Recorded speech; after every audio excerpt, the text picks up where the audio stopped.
निधन झालेलं आहे। शिकापचे ज्येष्ठ नेते प्राध्यापक एन डी पाटील यांचं निधन झालंय। वयाच्या 93व्या वर्षी त्यांनी अखेरचा श्वास घेतला।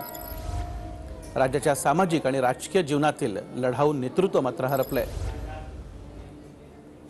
तुमचा अनुभव आहे, कशा पद्धतीचा तुम्ही अनुभवलेला व्यक्ती? माझा त्यांच्या जवळजवळ 40-45 वर्षाचा संबंध, म्हणजे आम्ही त्यांना आमच्या लहानपणाच्या विद्यार्थी दशेपासून बघत आलो आणि मला ते नावानं 79 सालापासून ओळखत होते।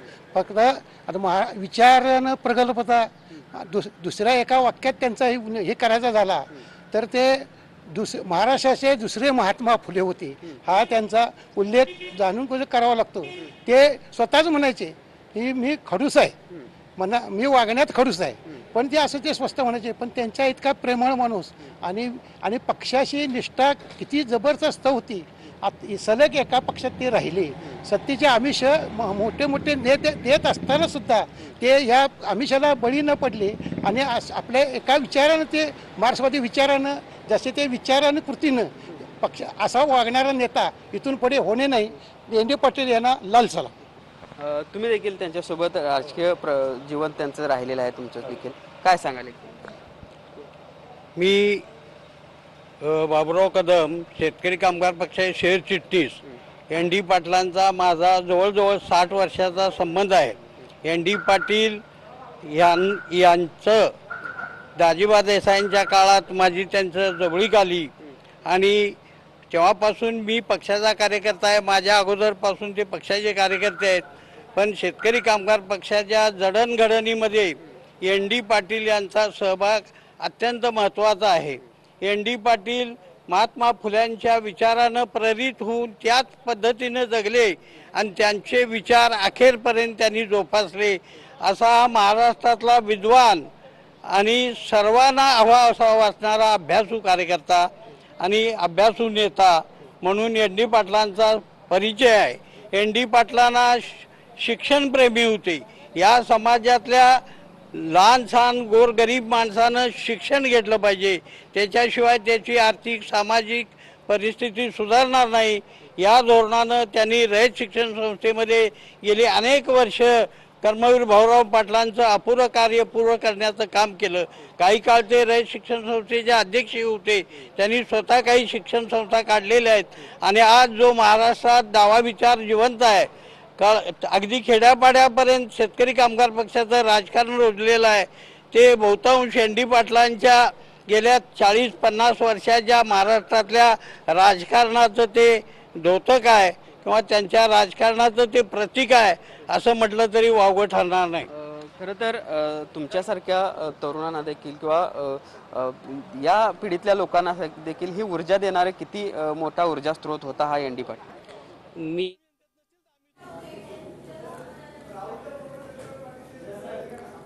आणि वयाच्या 93व्या वर्षी आपण बघतो अखेरचा श्वास घेतला। राज्याच्या सामाजिक राजकीय जीवनात हे लढाऊ नेतृत्व होतं। राजू शेट्टीजी आपल्या सोबत आहेत। राजूजी, आपण बघतोय ज्येष्ठ नेते एन डी पाटील आता आपल्यात नाहीत। अतिशय दुःखद आणि महाराष्ट्रावरती शोककळा पसरले। महाराष्ट्रावर शोककळा पसरली। खरं तर ही बातमीच ऐकवत नाही किंवा असं काही होईल असं मनाची तयारी सुद्धा होत नाही। इतका मोठा धक्का महाराष्ट्राला बसलेला आहे। महाराष्ट्रातल्या सर्वसामान्य जनतेला त्याचबरोबर चळवळीमध्ये नेहमी काम करणाऱ्या चळवळीतल्या कार्यकर्त्यांना सुद्धा निश्चितच धक्का बसलेला आहे। कारण ते आम्हा चळवळीच्या कार्यकर्त्यांचे भीष्माचार्य होते। एक चालतं बोलतं विद्यापीठ होतं आणि एन डी पाटील साहेबांच्याकडे गेलं की त्या कुठल्याही प्रश्नाचं निश्चित उत्तर मिळणार अशी त्यांची खासियत होती। प्रदीर्घ संघर्ष करायचा, मेहनत करायची, अपार मेहनत करायची आणि सर्वसामान्यांना न्याय मिळवून द्यायचा हा त्यांचा खाक्या होता। राज्यकर्ते मग ते कुठल्याही पक्षाचे असो, एन डी साहेब आंदोलनात उतरले म्हटल्यानंतर ते टरकून असायचे आणि निश्चितच त्या ठिकाणी काही ना काही निर्णय करावा लागायचा। नक्कीच राजू शेट्टीजी, अनेकदा आपण बघितलेलं आहे अनेक प्रश्न निकाली लागण्यासाठी मोठा संघर्ष त्यांनी उभा केला आणि त्याच्यानंतर अनेक शेतकरी नेत्यांना देखील एक आदर्शवत राहिलेले ते खूप मोठं शिकण्यासारखं खूप होतं त्यांच्याकडनं। निश्चितच शिकण्यासारखं होतं। म्हणूनच मी म्हटलं की एक चालतं बोलतं विद्यापीठ असं त्यांचं वर्णन करावं लागेल। किती प्रकारची आंदोलनं त्यांनी केली बघा.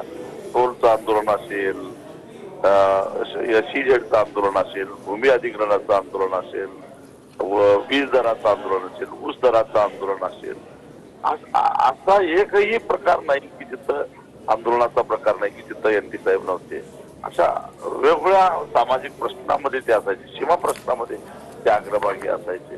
कुठलाही प्रश्न असा नव्हता की ज्याच्यामध्ये ND साहेब नव्हते. खरं राजू शेट्टीजी, खूप धन्यवाद. आपण बघतोय शोकाकुल अशा सगळ्या प्रतिक्रिया येऊ लागलेल्या आहेत. हसन मुश्रीफजी देखील आपल्यासोबत आहेत. हसनजी, ND पाटील यांचं दुःखद निधन झालेलं आहे. अनेकांना त्यांनी दीपस्तंभासारखं खरं तर दिशा दाखवली, मात्र त्यांचे विचार, त्यांचं कार्य या पुढे देखील असंच दिशा दाखवत राहील.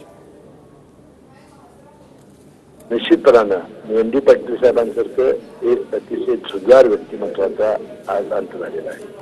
आयुष्यभर पुरोगामी विचाराशी कधी त्यांनी तडजोड केली नाही. त्याने सीमा प्रश्न असेल, शैक्षणिक असतील, आता या वयात सुद्धा 90व्या वर्षी सुद्धा ते शेतकऱ्यांच्या विजेच्या प्रश्नासाठी संघर्ष करत होते, रस्त्यावर उतरत होते. त्यांचं वक्तृत्व, त्यांची भाषणं आणि सर्व क्षेत्राचा अतिशय निकटचा संबंध होता. ते मला वाटते रयत शिक्षण संस्थेचे अनेक वर्ष ते अध्यक्ष होते. अनेक वर्ष ही संस्था वाढवण्यामध्ये त्यांनी महत्वपूर्ण कामगिरी केली आणि आयुष्यभर त्यांनी कुठल्याही तत्वाशी तडजोड कधी केली नाही. अतिशय स्वाभिमानी व्यक्तिमत्व, संघर्ष आणि सातत्याने गोरगरीब, दीनगरीब, श्रमकरी लोकांच्यासाठी त्यांनी आपली उभी हयात घालवलेली आहे. अशा एका थोर व्यक्तिमत्वाचा आज अखेर झाला. मी भावपूर्ण त्यांना श्रद्धांजली अर्पण करतो. हसनजी, धन्यवाद या प्रतिक्रियेसाठी. आपण बघतोय हसन मुश्रीफजी यांनी देखील शोकाकुल अशी प्रतिक्रिया दिलेली आहे. ज्येष्ठ नेते प्राध्यापक ND पाटील यांचं निधन झालेलं आहे आणि एक मोठी हानी महाराष्ट्राची. मोठ्या व्यक्तिमत्वाचं त्यांनी काही मागं पुढं न बघता समाज हित हे एवढंच ध्येय ठेवून त्यांनी आपला आयुष्यभर कार्य केलेलं आहे. ND Patil, LSS ND Patil साहेबांसारखे अनेक योद्धे. तर छत्रपती संभाजीराजे यांची देखील ही शोकाकुल प्रतिक्रिया आपण ऐकत होतो. साऱ्या महाराष्ट्रावरती शोककळा पसरलेली आहे. ज्येष्ठ नेते प्राध्यापक ND पाटील यांचं निधन झालंय. अनेकांना घडवण्याचं काम खऱ्या अर्थानं ND पाटील यांनी केलं. अनेक कार्यकर्ते त्यांनी घडवले. विरुद्ध संघर्ष म्हणजे ND पाटील. म्हणजे संघर्षाला पर्यायी शब्द कुठला असेल तर ND पाटील. कोणाची विल्हेवाट ठेवणार नाही. कितीही सामान्य माणसाचा प्रश्न असू दे तेवढ्याच पोटतिडकीने लढणार, असं सर्वसामान्य माणसासाठी लढणारं आणि मोठमोठे कोल्हापूर टोल सारखे मोठमोठे विषय मार्गी लावणारं एक नेतृत्व गेलं. काळाच्या ओघामध्ये हे घडणं जरी स्वाभाविक असलं तरी सुद्धा एकामागोमाग एक अशी मोठी नावं, ही टोलच्या आंदोलनातलं एक मोठं नाव मध्यंतरी निवासराव साळुंखे गेलं, अशी मोठी नावं ही एकामागोमाग एक चालली आहेत. त्यांचा संघर्षाचा जो वसा आहे तो तरुण पिढीने पुढे चालवला पाहिजे. पण ह्यांच्या जाण्याची जी पोकळी आहे ती भरून निघणं अवघड आहे. मी भारतीय जनता पार्टीच्या वतीने त्यांच्या स्मृतीला अभिवादन करतो. त्यांच्या आत्म्याला चिरशांती मिळावी त्यासाठी परमेश्वराला प्रार्थना करतो. दादा, फक्त ND पाटील म्हणजे फक्त राजकीय असं नव्हतं, तर एक मोठा सामाजिक किंवा इतर चळवळींचा जो वारसा आहे तो लाभलेला आहे. देशातच संपूर्ण मोठी एक ओळख होती. काय नेमक्या आठवणी तुमच्या आहेत त्यांच्यासोबतच्या? कारण तुम्ही भेटत देखील मधल्या काळात होतात आणि कोविडमध्ये तर खूपच त्यांची तब्येत ढासळत चालली होती. योगायोगाने माझ्यावर त्यांचं खूपच प्रेम. दोन विरुद्ध विचाराची मंडळी असून सुद्धा ते नेहमी असं म्हणायचे की बा खरं ते खरं, खोटं ते खोटं तू म्हणतोस आणि त्यामुळे मला नेहमीच तुझ्याशी बोलायला आवडतं. टोलच्या आंदोलनामध्ये त्यांनी ते अनुभवलं. सत्ता होती तरी सुद्धा टोल हा एका अर्थाने सर्वसामान्य माणसावरचा जिझिया कर होता. त्यामुळे त्यांच्या खांद्याला खांदा भेटून आम्ही संघर्ष केला, मंत्री असतानाही केला. आणि देवेंद्रजींना मी हे समजावून सांगण्यात यशस्वी झालो की हा जिझिया कर आपल्याला रद्द करायला लागेल. त्यांनी त्या आंदोलनात एकदा म्हणजे त्यांची भाषणं म्हणजे खूप मर्मभेदी असायची. त्यात त्यांनी एकदा असं म्हटलं की ही टोलची खोकी जोपर्यंत या शहरातून जात नाही तोपर्यंत मी स्वस्त बसणार नाही. आणि त्यामुळे ज्यावेळेला टोल गेला आणि टोल गेल्यानंतर सुद्धा खोकी राहिली, तर देवेंजी आले होते आणि आम्ही भेटायला घरी गेल्यानंतर मी देवेंजींना असं म्हटलं की आता महानगरपालिकेला सांगून ती खोकी पहिली काढा, कारण ह्यांचा हा खोकी शब्द जो आहे तो लोकांच्या मनापर्यंत पोहोचला. असं टोलच्या आंदोलनामध्ये दोन विरुद्ध विचाराची माणसं आम्ही असूनही खूप एकत्र संघर्ष केला. कोणीही प्रवासाला आला की त्यांना एनडीना भेटायचं असायचं, मग आशिष शेलार आले मग एनडीना भेटायचं. असं त्यांचं घर, एनडींच्या पत्नी पण अशा की जो येईल त्याचं स्वागत, असं एक सर्वसामान्य माणसाला हक्काने जाणं, अपॉइंटमेंट घेऊन या वगैरे काही विषयच नव्हता. जायचं, भेटायचं, प्रश्न सांगायचा. मिनिस्टर असताना कितीतरी वेळेला छोट्या छोट्या गोष्टींसाठी त्यांचा फोन यायचा. MSCBचं बिल शेतकऱ्यांचं, या विषयात तर त्यांचा अभ्यास इतका दांडगा की कसं MSCB शेतकऱ्यांना फसवतं याची मांडणी त्यांनी इतकी उत्तम केली. आणि त्याच्यातून दोन चांगले निर्णय त्यावेळेचे ऊर्जा मंत्री चंद्रशेखर बावनकुळे यांनी त्यांनी करून घेतले. आणि त्यामुळे मी मगाशी म्हटल्याप्रमाणे सर्वसामान्यांच्या प्रश्नांसाठी झगडणारं एक मोठं नेतृत्व गेलं. काळ कोणासाठी थांबत नसलं तरी सुद्धा एनडींच्या जाण्याने निर्माण झालेली पोकळी ही भरून काढणं सोपं नाही आहे. कायम एक राजकीय भूमिका जी होती ती टोकाची होती. तुमची एक बाजू होती, त्यांची एक बाजू होती. आणि मधल्या काळात खास करून दाभोळकर, कलबुर्गी आणि यांच्या हत्या झाल्यानंतर एक विकोप जो होता तो पाहायला मिळत होता. या टप्प्यावर तुमचं काही बोलणं झालं होतं का? मधल्या काही काळातल्या आठवणी काही सांगाल? नाही, पानसरे गोविंदराव हे त्यांचे इतके कट्टर सहकारी, त्यांच्या जाण्याने त्यांना दुःख भरपूर झालं. त्यांच्या जाण्याची जी घटना आहे त्यात न्याय मिळावा म्हणून ते सातत्याने प्रयत्नशील राहिले. परंतु अशा एखाद्या घटनेने कोलमडून पडणारं ते व्यक्तिमत्व नव्हतं. उलट त्याने असा विचार केला की पानसरे गेले, आता हे सगळं आपल्याला आपल्या शिरावर घ्यायचं आहे. आणि त्यामुळे ज्या ज्या वेळेला त्यांच्याकडे जाणं, भेटणं, गप्पा मारणं याचा प्रसंग यायचा, त्या वेळेला अभ्यासू माणूस, लॉजिकच्या बाहेर बोलायचं नाही, पक्ष कुठला हे बघायचं नाही, असं नेहमी जाणून आला.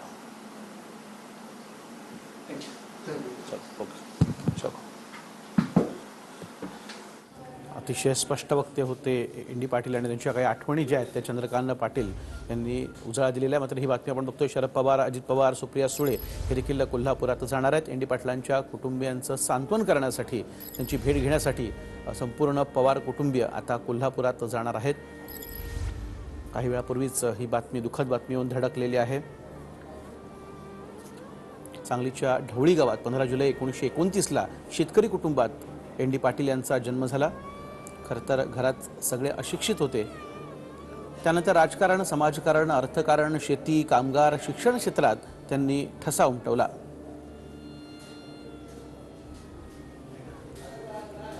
शरद पवार यांच्या सख्या मोठ्या बहिणीशी त्यांचा विवाह झाला.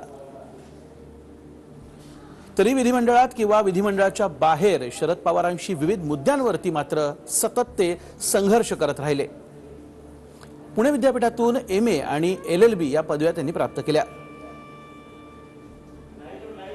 कर्मवीर भाऊराव पाटील महाविद्यालय इस्लामपूरचं प्राचार्य म्हणून देखील त्यांनी काम पाहिलं. शिक्षण क्षेत्रातही मोठं काम एन डी पाटलांचं आहे. 1948 मध्ये शेतकरी कामगार पक्षात त्यांनी प्रवेश केला. अखेरपर्यंत ते शेकापमध्येच कायम राहिले. शेतकरी कामगार पक्षाच्या वतीनं विधान परिषदेवरती ते आमदार म्हणून गेले. विधान परिषदेचे 3 वेळा ते सदस्य राहिलेत. 18 वर्ष अभ्यासपूर्ण भाषणांनी सभागृह त्यांनी दणाणून सोडलं. 1978 मध्ये पुलोद सरकारमध्ये सहकार आणि सार्वजनिक बांधकाम मंत्री म्हणून त्यांनी काम पाहिलं. कापूस उत्पादक शेतकऱ्यांना फायद्याची ठरलेली कापूस एकाधिकार योजना त्यांनी सुरू केली. मंत्री असताना कोणत्याही भूमिपूजन कार्यक्रमाला न जाण्याचा निर्णय त्यांनी घेतला होता. महाराष्ट्र राज्य सीमा प्रश्न समितीचे सदस्य आणि सीमा चळवळीचे ते प्रमुख राहिले. आणि आपण बघतोय आता संपूर्ण पवार कुटुंबीय हे कोल्हापूरच्या दिशेने आता निघतायत. शरद पवार, अजित पवार, सुप्रिया सुळे हे आता कोल्हापुरात जात आहेत. आताची महत्त्वाची बातमी आपण बघतोय, शरद पवार आणि संपूर्ण कुटुंबीय. कारण शरद पवार यांच्या सख्या बहिणीशी आपल्याला माहिती आहे एन डी पाटलांचं लग्न झालेलं होतं. घरोब्याचे संबंध आणि आता दुःखाचा डोंगर या कुटुंबियावरती कोसळलेला आहे. घरातल्यांचं सांत्वन करण्यासाठी संपूर्ण पवार कुटुंबीय आता कोल्हापुरासाठी निघतंय. शरद पवार, अजित पवार, सुप्रिया सुळे हे काही वेळातच कोल्हापुरात दाखल होणार आहेत. काही दिवसांपूर्वीच एन डी पाटलांना कोरोना झालेला होता, मात्र कोरोनावरती त्यांनी यशस्वी मातही केली होती. मात्र त्यानंतर त्यांची प्रकृती ढासळत गेली.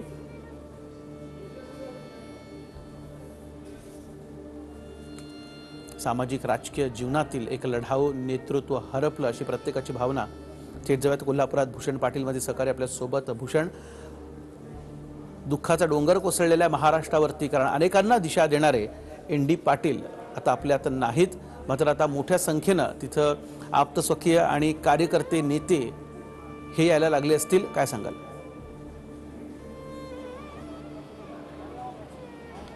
नक्कीच अवघ्या महाराष्ट्रावरच नाही तर देशावर ही शोककळा म्हणावी लागेल, कारण राजकीय, सामाजिक आणि इतर सगळ्याच क्षेत्रात प्राध्यापक एन डी पाटील यांचं काम जे आहे ते अत्युच्च होतं. एक लढाऊ बाणा असलेलं नेतृत्व बनून प्राध्यापक एन डी पाटील सरांच्याकडे बघितलं जात होतं. गेल्या 4 दिवसापासून त्यांची तब्येत जी आहे ती खालावलेली होती आणि अखेरात काही वेळापूर्वी त्यांनी कोल्हापुरातल्या याच ॲपल सरस्वती हॉस्पिटलमध्ये अखेरचा श्वास जो आहे तो घेतलेला आहे. आणि एकूणच शेका पक्ष असेल, त्याचबरोबर पक्षविरहित जे काही लोक आहेत त्यांच्यापर्यंत एन डी पाटील सरांचे सगळे संबंध जे आहेत ते होते.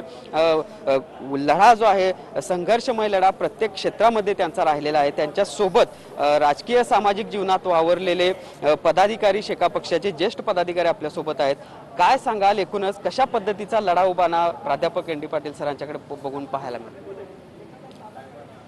डॉक्टर एन डी पाटील यांच्या नेतृत्वाखाली किंवा त्यांच्या विचारानं आम्ही पक्षाचं राजकारण गेली, मी तर 60 वर्ष करतोय. एन डी पाटील यांचा 60 वर्षापासून माझा जवळचा संबंध आलेला आहे. शेतकरी कामगार पक्षाचा विचार सर्वसामान्यापर्यंत पोहोचला पाहिजे म्हणून त्यांनी जीवाचा आटापिटा करून सामान्यपर्यंत. आणि भाजपचे सुधीर मुनगंटीवार जी आपल्यासोबत आहेत. सुधीर भाऊ, एक अभ्यासू असा नेता महाराष्ट्रानं गमावला. दुःखाचा डोंगर कोसळल्या सगळ्यांवरती. महाराष्ट्राचा राजकीय, सामाजिक क्षेत्रातला एक सक्षम नेतृत्व हरपलं असं म्हणावं का? निश्चितपणे आजचा हा दिवस दुर्दैवी, दुःखदायक आहे. राजकीय संत, राजकारणामधला आदर्शवाद आणि राजकारणामधली सज्जनता, सर्वसामान्य व्यक्तींसाठी लढा देणारा हा राजकीय कोहिनूर आपण आज गमावला आहे. एन डी पाटलांच्या रूपात आपण अनेकदा त्यांची उदाहरणं आमच्यासारख्या नवख्या जेव्हा राजकारणात आम्ही प्रवेश केला तेव्हा एन डी पाटलांची उदाहरणं दिली जायची की रस्त्यात जेव्हा समजलं की पद गेलं तर त्या क्षणी गाडी सोडणारे एन डी पाटील, किंवा आयुष्यभर राजकारणामध्ये प्रामाणिकता जोपासणारे नेते. आणि हे जोपासताना राजकारण हे सर्वसामान्यांचं आहे, या भावनेने काम करणारे नेते आपल्यामध्ये नाही. माझ्या दृष्टीने एक राजकारणातल्या सर्वांना मार्गदर्शक असं हे विद्यापीठ आज आमच्यामधून गेलं आहे. राजकीय क्षेत्रातला कोहिनूर आम्ही गमावला आहे आणि ही राजकारणामध्ये मोठी पोकळी यातून निर्माण झाली आहे. खरंय सुधीर भाऊ, एक वैशिष्ट्य एन डी पाटलांचं म्हणजे त्यांचा स्पष्ट वक्तेपणा. म्हणजे त्यातनं आपल्याला काय लाभ होईल, काय हानी होईल याचा विचार न करता जे त्यांना वाटायचं, जे सत्य आहे ते बोलण्याचा त्यांचा आग्रह असायचा. हे राजकारणात खूप विरळ आहे. निश्चितपणे साधारणतः राजकीय नेते हे मतपेटीकडे किंवा मताकडे लक्ष ठेवून भाष्य करतात. त्यांच्या कृतीत, त्यांच्या आचरणात निवडणूक आणि पुढच्या निवडणुकीचा विजय या चौकटीच्या बाहेर साधारणतः राजकारणी नेते विचार करत नाही. पण एन डी पाटील हे सत्तेसाठी नव्हे, नेहमी सत्यासाठी काम करायचे आणि म्हणून ते आपल्या विचारातून त्यांच्या उठावर जे यायचं ते भावना ते व्यक्त करायचे. आणि मग तुम्हाला माहिती आहे की नाते गोते कोणत्या पार्टीत आहे, किती मोठे आहे, यापेक्षा नात्या गोत्याच्या बाहेर जाऊन सत्य परिस्थिती मांडणं हे एन डी पाटलांचं खास वैशिष्ट्य होतं. खरं. आणि एक खूप मोठा संघर्ष देखील सुधीर भाऊ त्यांनी केलेला आहे. म्हणजे इतके मोठे नेते असून सुद्धा अगदी शेवटपर्यंत देखील शेतकऱ्यांच्या बाजूनं कसं लढता येईल हेच त्यांनी बघितलं, हेच ध्येय होतं त्यांचं. शेतकऱ्यांचा मोठा गडा त्यांनी तर निर्माण केला, पण शेवटच्या क्षणापर्यंत शेती, शेतकरी हा त्यांच्या कामाचा, राजकारणाचा केंद्रबिंदू होता. खुर्चीपेक्षा शेतकऱ्याच्या हृदयामधलं स्थान हे त्यांनी आयुष्यभर त्याला महत्व दिलं. जी धन्यवाद सुधीर भाऊ. आपण बघतोय सुधीर भाऊंची ही शोकाकुल अशी प्रतिक्रिया आणि एन.डी. पाटलांना जवळून ओळखणारे, त्यांच्याबरोबर काम केलेले असे अनेक नेते आहेत जे दुःख व्यक्त करतायत. कारण एन.डी. पाटील यांचं सगळं काम, त्यांचं कर्तृत्व जवळून पाहिलेलं आहे. शेतकरी हाच केंद्रबिंदू हा एन.डी. पाटलांसाठी नेहमी होता. पुन्हा एकदा कोल्हापुरात जाऊयात. भूषण पाटील माझे सहकारी आपल्यासोबत. भूषण, शेतकरी हाच केंद्रबिंदू मानून एक संघर्ष उभा केला, लढा उभा केला असे एन.डी. पाटील, आणि म्हणून शेतकऱ्यांचीही देखील खूप मोठी हानी, अनेक शेतकरी आज असे असतील एन.डी. पाटलांच्या त्यावेळेच्या निर्णयांमुळे आज त्यांना लाभ मिळतोय, मात्र ते देखील दुःखात असतील.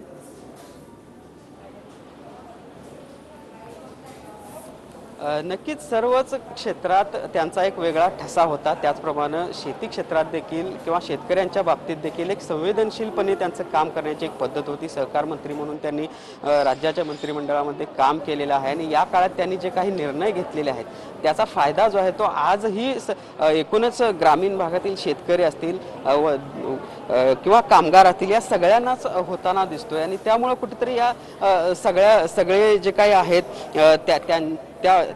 त्यांच्यामध्ये एन.डी. पाटील यांच्याबद्दल एक आदराची भावना होती, एक वडिलकीच्या एक भावना त्यांच्याबद्दलची होती. आणि हाच वडिलकीची भावना जी आहेत आपल्यासोबत मेघा पानसरे आहेत, बोलूया त्यांच्याशी. काय सांगाल, आज एक लढवया नेतृत्व आपण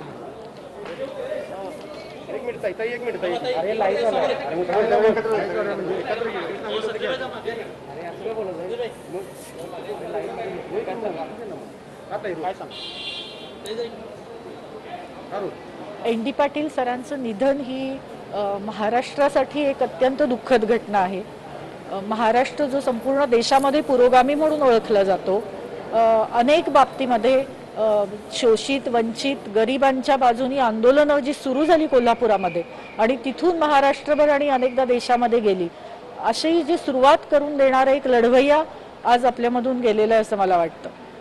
माझ्यासाठी केवळ एन.डी. पाटील सर हे केवळ एक नेते नव्हते, ते आमच्या कुटुंबाचे ज्येष्ठ सदस्य होते असं मला आठवतं. जेव्हापासून मी विद्यार्थी संघटनेमध्ये काम करते आहे, स्त्री चळवळीमध्ये सक्रिय झाले, या संपूर्ण काळामध्ये कोल्हापुरामध्ये जी काही आंदोलनं झाली, ज्याचं नेतृत्व कॉम्रेड पानसरे आणि एन.डी. पाटील सर हे दोघं करत असत, त्या सर्व आंदोलनांमध्ये आम्ही कार्यकर्ते म्हणून सहभागी झालेलो आहेत.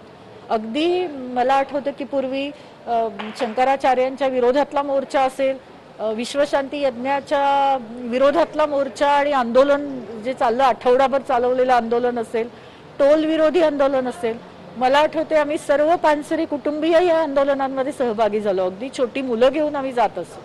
आणि कॉम्रेड पानसरे आणि एन.डी. पाटील सर हा महाराष्ट्राचा एक चेहरा होते, पुरोगामी चेहरा होते. मला असं वाटतं की तो आज हरपलेला आहे आणि त्याचं खूप दुःख आहे असं. पानसरे आणि एन.डी. पाटील यांचं कौटुंबिक आणि जिव्हाळ्याचे संबंध होते. काय नेमक्या आठवणी आहेत आता? खूप आठवणी आहेत आणि त्या आता खरं तर सांगणंही अवघड आहे. मला आठवते की अगदी पहिला कॉम्रेड पानसरेंच्यावर जो आघात झाला, जेव्हा कॉम्रेड अविनाशचं निधन झालं, तेव्हा मला आठवते की एन.डी. पाटील सर रोज सकाळी येऊन कुटुंबाबरोबर बसत असत. अनेक दिवस, जवळजवळ महिनाभर ते आमच्या घरी येत असत. आणि कॉम्रेड पानसरेंचा तो जो सगळा दुःखद काळ होता, त्या काळामध्ये ते त्यांचे एक सोबती म्हणून बरोबर राहिले, त्यांना आधार दिला त्यांनी. मला तो सगळा काळ आठवतो. आणि त्याच्यानंतर सुद्धा अनेक आंदोलनात तर आम्ही होतोच, परंतु कॉम्रेड पानसरेंचं जेव्हा निधन झालं, त्यांचा खून झाला, त्या खुनानंतर त्या खुनाला वाचा फोडण्यासाठी, त्याच्यासाठी जो एक मोठं आंदोलन झालं, महाराष्ट्रभर त्याच्या विरोधामध्ये बोललं गेलं, त्यांचा एक खडा आवाज म्हणून एन.डी. पाटील सर होते. मला आठवते की हा तपास व्यवस्थित व्हावा म्हणून सरकारबरोबर जे काही आम्ही पाठपुरावा करत होतो, तेव्हाचं सरकार असेल किंवा आत्ताचं सरकार असेल, त्याच्यामध्ये अनेक पत्र एन.डी. पाटील सरांनी सरकारला लिहिलेली आहेत, मुख्यमंत्र्यांना लिहिलेली आहेत. कोर्टामध्ये जी सगळी काही एक न्यायालयीन लढाई होती, त्या न्यायालयीन लढाईमध्ये एन.डी. पाटील सरांनी पूर्ण आमच्या बरोबर ते होते. अनेक वेळा तपास अधिकाऱ्यांशी बोलणं, तिथं त्याचा पाठपुरावा करणं हे एन डी पाटील सर करत होते. मला आठवतं की विवेकवाद्यांचे खून जे झाले कोल्हापुरामध्ये त्याची जी पहिली विवेक निर्धार परिषद झाली, मला आठवते की दाभोलकरांच्या खुनानंतर जी पहिली विवेक निर्धार परिषद झाली त्याच्यामध्ये कॉम्रेड पानसरे आणि एन डी पाटील सर होते, निखिल वागळे आले होते आणि त्यावेळी केशवराव भोसले नाट्यगृहामध्ये ती सभा झाली होती. मला आठवते की पूर्ण हॉल भरला होता आणि या प्रवृत्तींच्या विरोधामध्ये पहिला महाराष्ट्रामध्ये जो मोठा जागर झाला, एक आवाज उठला, तो एन डी पाटील सर आणि कॉम्रेड पानसरेंचा होता. हे मला इथं नमूद करावं लागेल. आणि त्याच्यानंतर सुद्धा जे खून झाले, कलबुर्गींचा खून झाला, गौरी लंकेशचा खून झाला, या सर्व खुनांनंतर विवेकवाद्यांवरील हल्ले रोखण्यासाठी जी काही सगळी चळवळी झाल्या त्याच्यामध्ये एन डी पाटील सर प्रमुख होते. मला आठवते की आम्ही कार्यकर्त्यांनी एक साधंच आंदोलन केलं होतं. दर महिन्याच्या 20 तारखेला आम्ही एक निर्भय मॉर्निंग वॉक करत होतो. त्याच्यात सगळ्यात पहिल्यांदा येणारी व्यक्ती एन डी पाटील सरच, व्हीलचेअरवरून ते येत असत आणि आमच्या या निर्भय मॉर्निंग वॉकमध्ये सहभागी होत असत. शेवटपर्यंत त्यांनी हा सगळा आपला जो आवाज आहे तो आवाज जिवंत ठेवला आणि चालू ठेवला असं मला आठवतंय. खरं अशी व्यक्ती महाराष्ट्रामध्ये पुन्हा होणे नाही असं मला वाटतं. तर पाहिलं आपण ह्या होत्या मेघा पानसरे. बघितलं आपण की पानसरे कुटुंबीय आणि एन डी पाटील यांचे देखील कौटुंबिक आणि जिव्हाळ्याचे संबंध होते आणि या सगळ्या संबंधांना मेघा पानसरे यांनी देखील आता उजाळा दिलाय. कशा पद्धतीनं पानसरे कुटुंबियांना त्यांच्या अडचणीच्या काळामध्ये एन डी पाटील सरांनी साथ देण्याचं काम केलं, त्यांना धीर दिला, आधार दिला. त्याचबरोबर चळवळीच्या माध्यमातून देखील कशा पद्धतीनं एन डी पाटील यांचं मार्गदर्शन जे आहे ते या सर्वांना असायचं, याबद्दलच्या आठवणी मेघा पानसरे यांनी या ठिकाणी सांगितलेल्या आहेत. आणि अशाच पद्धतीच्या भावना ज्या आहेत त्या आता सगळ्या कार्यकर्त्यांच्या पाहायला मिळत आहेत. अनेकांना अश्रू अनावर होत आहेत, कारण अगदी पितृतुल्य हे नेतृत्व जे आहे ते अनेकांसाठी होते. अनेकांना उभं करण्याचं काम एन डी पाटील सरांनी केलेलं होतं. अगदी विचारसरणी असेल, त्याचबरोबर आपल्या आयुष्यात त्यांना रयत शिक्षणच्या माध्यमातून असेल किंवा इतर संस्थांच्या माध्यमातून देखील उभा करण्याचं काम जे आहे ते एन डी पाटील सरांनी केलेलं होतं. आणि त्यामुळं फक्त राजकीयच नाही तर सामाजिक आणि इतर सगळ्याच क्षेत्रामध्ये त्यांचा जो काही वावर होता त्याचं चित्र इथं आता दिसायला सुरुवात होता. लोक देखील या ठिकाणी यायला सुरुवात झालेली आहे. जसजशी ही माहिती मिळते त्याशा पद्धतीनं हॉस्पिटलच्या दारामध्ये देखील आता कुठेतरी हे सगळे कार्यकर्ते जे आहेत ते जमा व्हायला सुरुवात झाली. आपण बघतोय हे सगळे पुरोगामी विचारांचे कार्यकर्ते जे आहेत, पदाधिकारी या ठिकाणी आता हॉस्पिटलच्या आसपास यायला सुरुवात झालेली आहे आणि त्यांच्या एकूणच एन डी पाटील सरांच्या आठवणींना कुठेतरी उजाळा दिला जातोय. खरं तर एक लढवया नेतृत्व म्हणून एन डी पाटील सरांच्याकडे पाहिलं जात होतं. अगदी अखेरच्या काही वर्षांमध्ये देखील टोल सारखं एक मोठं आंदोलन त्यांनी हाती घेतलं आणि ते फक्त हातीच घेतलं नाही तर ते यशस्वी देखील करून दाखवलं. आणि हाच त्यांची खासियत होती की जे काही आंदोलन किंवा जो काही लढा ते हातात घेत होते तो यशस्वी करूनच ते थांबत होते. त्यामध्ये कोणतेही तडजोड नाही. अशा पद्धतीचं एक कणखर व्यक्तिमत्व जे आहे ते एन डी पाटील सरांच्या माध्यमातून पाहायला मिळत होतं. आणि याच नेतृत्वाचा कुठेतरी आज अस्त झाला असं म्हणायला लागेल. आणि त्याचीच उणीव जे आहे ते आता इथून पुढच्या काळात फक्त कोल्हापूरलाच नाही तर महाराष्ट्राला जाणवणार आहे. नक्कीच त्यांची उणीव जी आहे ती साऱ्या महाराष्ट्राला जाणवणार आहे. भूषण, आपण बघितलं शरद पवार यांच्याशी आपल्याला माहिती आहे घरचे देखील संबंध होते एन डी पाटील यांचे. शरद पवार आणि संपूर्ण कुटुंबीय देखील आता कोल्हापूरसाठी निघतात. काही वेळा तिथं ते पोहोचणार आहेत. त्याविषयी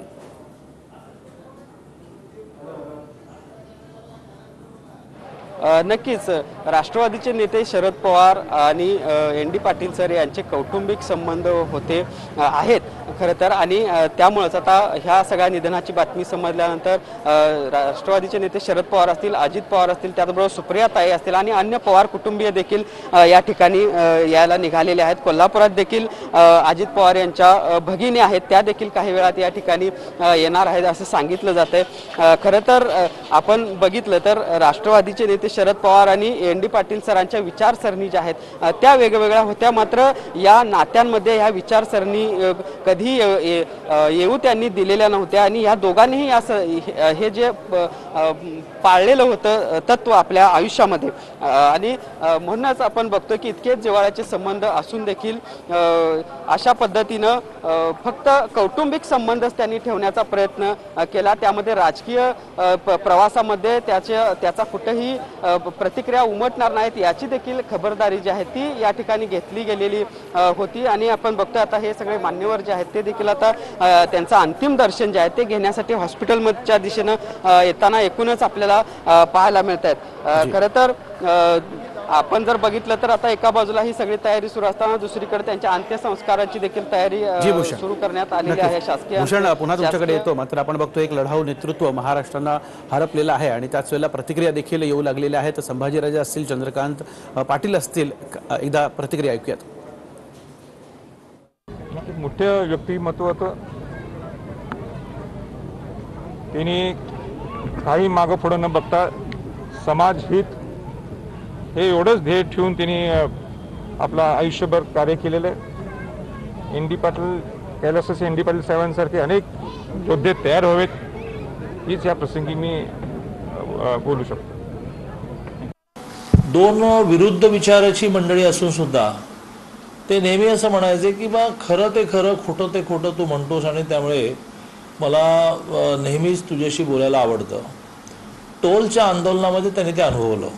सत्ता होती तरीसुद्धा टोल हा एका अर्थाने सर्वसामान्य माणसावरचा जिझिया कर होता, त्यामुळे त्यांच्या खांद्याला खांदा भेटून आम्ही संघर्ष केला, मंत्री असतानाही केला। आणि देवेंद्रजींना आम्ही हे समजावून सांगण्यात यशस्वी झालो की हा जिझिया कर आपल्याला रद्द करायला लागेल। त्यांनी त्या आंदोलनात एकदा आम्ही त्यांची भाषणं म्हणजे खूप मर्मभेदी असायची। त्यात त्यांनी एकदा असं म्हटलं की ही टोलची खोकी जोपर्यंत या शहरातून जात नाही तोपर्यंत मी स्वस्त बसणार नाही। आणि त्यामुळे ज्यावेळेला टोल गेला आणि टोल गेल्यानंतर सुद्धा खोकी राहिली तर देवेंद्र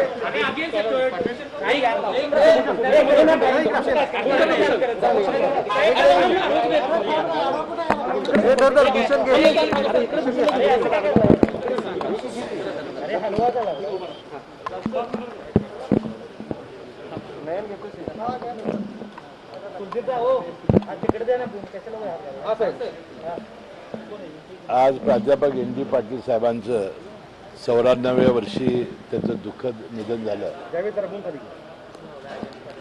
आपण पाहिलं असाल की आयुष्यभर पुरोगामी विचाराचा त्यांनी जागर केला। आयुष्यभर शेतकरी, कष्टकरी, दीन दलित श्रमिकांच्यासाठी त्यांनी संघर्ष केला आणि आपल्या आयुष्याच्या शेवटपर्यंत आपण पाहिला असाल 90व्या वर्षी 91व्या वर्षी सुद्धा शेतकऱ्यांच्या विविध प्रश्नावर ते रस्त्यावर उतरले। रस्ता रोकोसारख्या लोकांच्या सगळ्या आंदोलनामध्ये त्यांनी सहभाग घेतला। सीमा प्रश्न असेल, आपल्या टोल माफीचा प्रश्न असेल, यात हिरिरीनं भाग घ्यायचा आणि लोकांना फार मोठा आधार द्यायचं काम ते करायचे। त्यांचं वक्तृत्व इतकं प्रखट होतं। अनेक वेळा आम्ही लहान विद्यार्थी जसे असताना सुद्धा त्यांची आम्ही भाषणं ऐकायला जायचं, लोकसभेला, विधानसभेला। इतका अभ्यासू, इतका प्रगाढ। आणि आता बघितलं असेल राजकारण कसं चाललेलं आहे। सत्ता दिली म्हणते की लोक इकडे तिकडं उड्या मारत आहेत। आयुष्यभर शेका पक्षामध्ये ते राहिले, सत्तेसाठी कधी तडजोड केली नाही, सत्तेसाठी कधी त्यांनी लाचारी पत्करली नाही। आणि जो सत्तेवर माणूस आहे जर तो लोकांचं ऐकत नसेल तर कोणी आपल्या जवळचा असो, मित्र असो, नातेवाईक असो, यांच्याशी संघर्ष करण्याचं काम त्यांनी आपलं आयुष्यभर केलं। अशा एका महान पुरोगामी विचाराचा आज निधन झालेलं आहे। मी त्यांना भावपूर्ण श्रद्धांजली अर्पण करतो। मला वाटते उद्या त्यांचा अंत्यविधी होण्याची चर्चा सुरू आहे, उद्या होईल आणि मला वाटते शासकीय इतमानानं। आणि भाजपचे नेते गिरीश महाजनजी आपल्या सोबत आहेत। गिरीशजी, आपण बघतोय महाराष्ट्राच्या राजकीय आणि सामाजिक क्षेत्रातला एक ध्रुवतारा आज निखळला असं म्हणावं लागतंय, काय प्रतिक्रिया? ते खरं आहे की आज शेतकरी कामगार पक्षाचे ज्येष्ठ नेते प्राध्यापक एन डी पाटील हे वयाच्या 93-94 वर्षी आपल्याला सर्वांना सोडून गेलेले आहेत। खरं आहे, एन डी पाटील म्हटलं म्हणजे वक्तृत्व, नेतृत्व, कर्तृत्व त्रिवेणी संगम त्यांच्यामध्ये होता। अतिशय चांगलं वक्तृत्व, कर्तृत्व आणि नेतृत्वही। म्हणजे वयाच्या 90-91व्या वर्षापर्यंत सामाजिक प्रश्नांना घेऊन, शेतकऱ्यांच्या प्रश्नांना घेऊन ते रस्त्यावर उतरत होते, अखेरपर्यंत ते रस्त्यावर होते। मला वाटते कसं एक कणखर नेतृत्व की अगदी समाजातला शेतकरी असेल, सर्वसामान्य मजूर असेल, माणूस असेल, त्याच्यासाठी प्रखरतेने झगडणारा एक नेता, एक लढवय्या नेता आज आपल्यातून या ठिकाणी निघून गेलेला आहे. खरं म्हणजे त्या वर्षापर्यंत त्यांनी शेवटपर्यंत म्हणजे कुठेही त्यांना वयाचं याचं कुठेही त्याचं लिमिट बंधन नव्हतं. अगदी आपण बघितलं असेल आता 90-91 पर्यंत खरं म्हणजे माझा पाटील साहेबांचा फारसा संबंध आला नाही, पण मी जे वाचलेलं आहे, मी त्यांना जे बघितलेलं आहे ते खरं एक अनुकरणीय आहे. म्हणजे कधीही आपल्या विचारा म्हणजे एकाच विचाराचा पगडा, त्या विचारापासून ते कधी डळमळीत झालेले नाही आणि त्या विचाराला घेऊन सुरुवातीपासून तर शेवटपर्यंत अतिशय लढाऊ वृत्तीने ते त्या ठिकाणी लढलेत आणि आज मात्र ते आपल्यातून निघून गेलेले. एक मोठी महाराष्ट्रामध्ये एक मोठी पोकळी राजकीय क्षेत्रामध्ये, सामाजिक क्षेत्रामध्ये आज निर्माण झाली. आपण जसं म्हटलं की धोताराच निखळलेला आहे. खरं हा शब्द त्यांना स्वतंत्र लागू होतो. एक समाजात राजकीय क्षेत्रामध्ये एक मोठं नाव असलेले प्राध्यापक एन डी पाटील साहेब आज आपल्यातून निघून गेलेले आहेत. निश्चित मोठी पोकळी आज महाराष्ट्रामध्ये निर्माण झालेली आहे. गिरीशजी धन्यवाद या प्रतिक्रियेसाठी. आपण बघतोय शोकाकुल अशी प्रतिक्रिया गिरीश महाजन यांनी दिली.